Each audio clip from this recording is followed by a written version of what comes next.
Fala galerinha que acompanha o Questiona aí, tudo bem com vocês?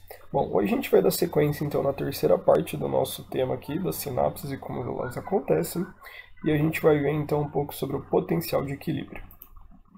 Bom, nós já vimos ali que o sistema nervoso ele é composto pelo sistema nervoso central, encéfalo e medula espinhal, e pelo sistema nervoso periférico, que são os neurônios aferentes e eferentes, correto? Nós vimos também que a membrana celular ali, para a célula ficar mais positiva ou mais negativa no seu interior, nós vamos ter que ter entrada e saída de íons, correto? E quem vai fazer essa entrada e saída de íons são as proteínas carreadoras ou as proteínas de canal, ok? E hoje a gente vai ver então um pouco sobre o potencial de equilíbrio, porque lembra que a gente falou que a membrana vai polarizar, despolarizar e vai ficar em repouso, né? Então a gente vai entender um pouquinho desse procedimento. Bom, lembra que na aula passada a gente falou que quem seria responsável então pelo repouso da membrana, pela despolarização ou pela hiperpolarização seria ali a entrada dos íons de sódio, potássio, cloro, cálcio. Então, vamos pensar da seguinte forma. Aqui a gente tem um gráfico, certo? Um gráfico de alterações do potencial de membrana. Nós vamos ter aqui em milivolts mais 20, 0, menos 20, menos 40, menos 60, menos 80 e menos 100. Então aqui a gente tem o potencial de membrana, né, milivolts, e aqui o tempo em milissegundos, ok? Bom, vamos dizer aqui que a membrana ela vai ter então três ações. Aqui ela está em repouso, certo? A diferencial dos potenciais de membrana em repouso, ok? Aqui a gente tem a fase de despolarização, repouso novamente e hiperpolarização. Okay? Lembra também que a gente falou nas últimas aulas que a membrana ela vai ser mais permeável ao potássio quando ela está em repouso? Então a gente vai dividir essas fases aqui, grosseiramente falando, né? Em repouso com a entrada de potássio, aqui, em despolarização com a entrada de sódio e repouso novamente em potássio e uma hiperpolarização aqui, vamos dizer, supostamente por uma maior entrada de potássio. Tá? Vamos fazer aqui então o seguinte esquema. Quando a membrana aqui ela está em repouso, a gente vai ter a bomba de sódio e potássio trabalhando, certo? Então ela vai tirar 3 sódios no meio intracelular e jogar para o meio extracelular, mantendo a membrana em repouso e em equilíbrio, certo? Então aqui a gente tem uma conta de 3 para 2, sai 3 sódio, entra 2 potássio, ok? Agora vamos dizer que aumentou o fluxo de sódio dentro dessa célula, começou a entrar bastante sódio.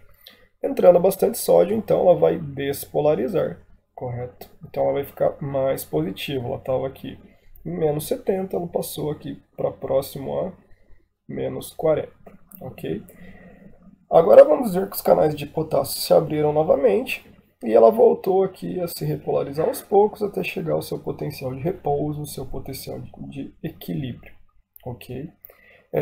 Mas por algum motivo ela entrou tanto potássio que ela hiperpolarizou, ou seja, ela ficou mais negativa ainda do que o seu repouso. Se seu repouso aqui é em menos 70, aqui ela vai estar por volta dos menos 80, ok? Então ela hiperpolarizou.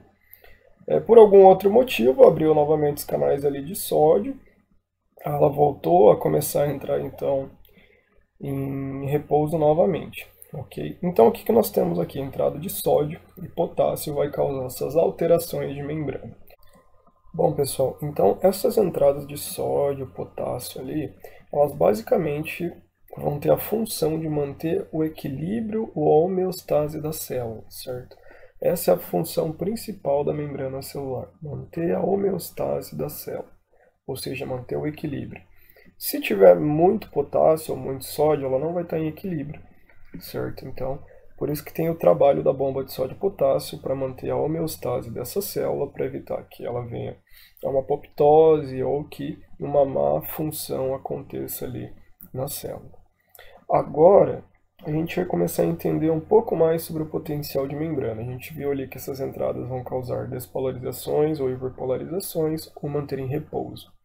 Mas agora a gente vai ver da onde que vem esse potencial de membrana em repouso e o porquê que a membrana, ou seja, a célula, né, dentro da célula vai ser mais negativa e fora da célula mais positiva.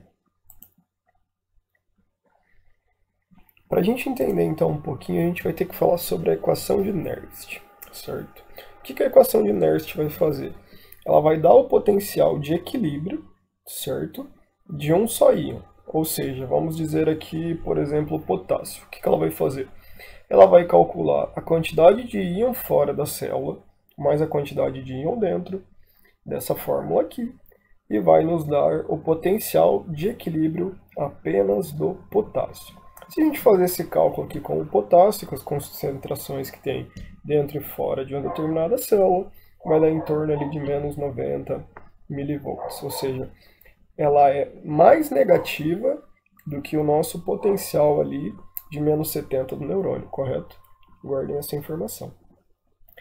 Agora, para a gente saber o potencial de repouso e o potencial de equilíbrio de uma célula que está sendo permeada por mais de um íon, a gente tem que usar essa equação aqui, que é a equação de Goldman-Hodgkin-Katz, ou de GHK, ok? Por quê? A equação de Goldman-Hodgkin aqui, ela vai dar para a gente a concentração, a permeabilidade e a condutância de todos os íons que vão permear, ou seja, que vão entrar e sair da célula ali, ok? Então a gente, por exemplo, aqui vai ter a concentração de entrada de potássio fora e dentro da célula, concentração de sódio fora e dentro da célula, de cloro dentro e fora da célula, certo? Então, basicamente aqui, o que ela vai dizer? Que o potencial de equilíbrio de uma membrana vai ser dado pela condutância e pela permeabilidade de cada íon dentro e fora da célula, certo? Basicamente, então, quem vai fazer esse potencial de membrana vão ser cloro, cálcio, potássio e sódio, ok? O cálcio aqui a gente colocou porque ele é um grande, vamos dizer assim, sinalizador intracelular, ok? A gente vai ver isso mais para frente quando a gente mostrar todo o processo da sinapse ali, todas as suas fases juntas. Então aqui, basicamente, o nosso potencial de membrana e a nossa negatividade da célula ali no seu interior vai ser dada por causa dessa equação aqui. Ela vai calcular, então, todos os íons que permeiam a membrana, certo? Dentro e fora, e vai nos dizer ali que a concentração dos íons dentro da célula vai ser mais negativa do que fora da célula, ok? Bom, pessoal, por hoje é isso, então, sobre os potenciais de membranas e sobre a biofísica das membranas, né? Espero que tenham gostado e acompanhem aí que a próxima etapa a gente vai abordar um pouco mais, então, sobre o potencial de ação.